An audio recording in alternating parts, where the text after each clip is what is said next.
Kitchen BNG. কেমন আছেন আপনারা?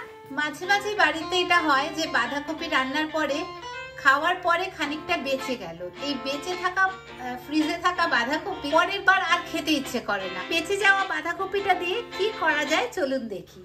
এর জন্য আমি নিলাম একটা ডিম নিচ্ছি, দেখি যদি কম মনে হয় তখন আরেকটা ডিম নেব। ডিমটা আমি ফাটিয়ে নিয়ে তারপর বাঁধাকপির মধ্যে দিলাম।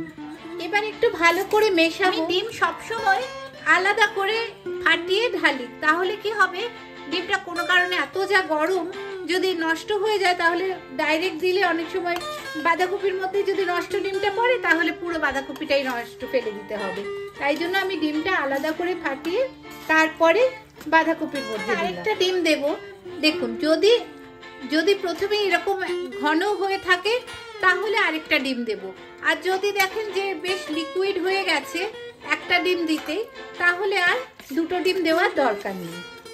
এই দেখুন এবার এই যে বেশ ভালো করে মিশ্রণটা তৈরি হলো,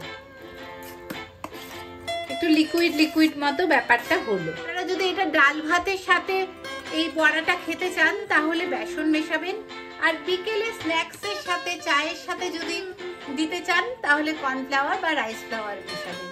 আর যদি এমনি একটা বানাতে চান তাহলে দুটোই একটু একটু করে মিশিয়ে দিতে পারেন। আমি কোনো কিছু ভেবে করছি না, তাই জন্য আমি দুটোই একটু একটু করে মিশিয়ে দিচ্ছি। 1 টেবিল স্পুন বেসন দিলাম, 1 টেবিল স্পুন কর্নফ্লাওয়ার দিচ্ছি।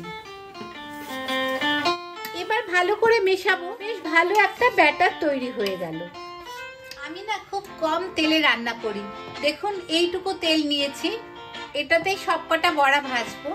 আপনারা ডোবা তেল কিন্তু ব্যবহার না করলেও পারেন, এরকম অল্প তেলে এদিক ওদিক করে ভাজা হয়ে যাবে।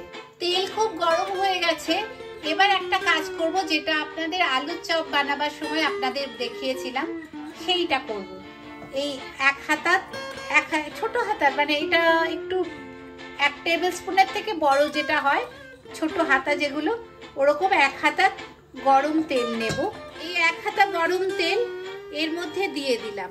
এই গরম তেল এই মিশ্রণে দিয়ে একবার মেশালে এই বড়াগুলো খুব ক্রিস্পি হবে। তেল খুব গরম হয়ে গেছে। এবার আমি এই ছোট হাতার একটু একটু করে বড়া বানাবার মতো করে দিয়ে দিলাম।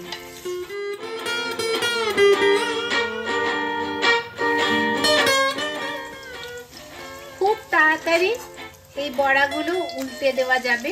দেখুন একদিকটা হয়ে গেছে। এর আগে আমি আলু দিয়ে ডিমের বড়াও দিয়ে দেখিয়েছি, আমার মা খুব করতো, সেইটা আমি দেখিয়েছি, আপনারা দেখতে পারেন। আমি এন্ড স্ক্রিনেও কিছু রাখবো, ডেসক্রিপশনেও রাখবো, প্লেলিস্ট রাখবো। আমি খুব ভালো করে প্লেলিস্ট বানিয়েছি, 5 মিনিটের রেসিপি এবং আরো অনেক কিছু আপনারা দেখতে পারেন। আমি খুব একটা ঝাল খাই না, তাই জন্য কাঁচা লঙ্কা দিইনি। আপনারা চাইলে এর মধ্যে কাঁচা লঙ্কাও ছোট ছোট কুচি করে দিতে পারেন।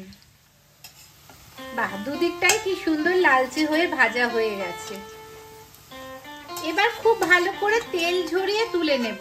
আমি না সবসময় আপনাদের বলি একটু এরকম ভাবে ধরে রাখবেন, তাহলে দেখুন তেলটা পড়ে যাচ্ছে। এইভাবে তেল ঝরিয়ে নিলে না আর টিস্যু পেপারেরও দরকার হয় না। আরেকটা কথা, মাদার্স কিচেন বিএনজি কে কিন্তু অবশ্যই একটু সাবস্ক্রাইব করবেন। ওই যে দেখুন নিচে, জাস্ট নিচে আপনি যে ভিডিওটা দেখছেন তার ঠিক নিচেই দেখুন একটা লাল বাটন আছে, সাবস্ক্রাইব লেখা।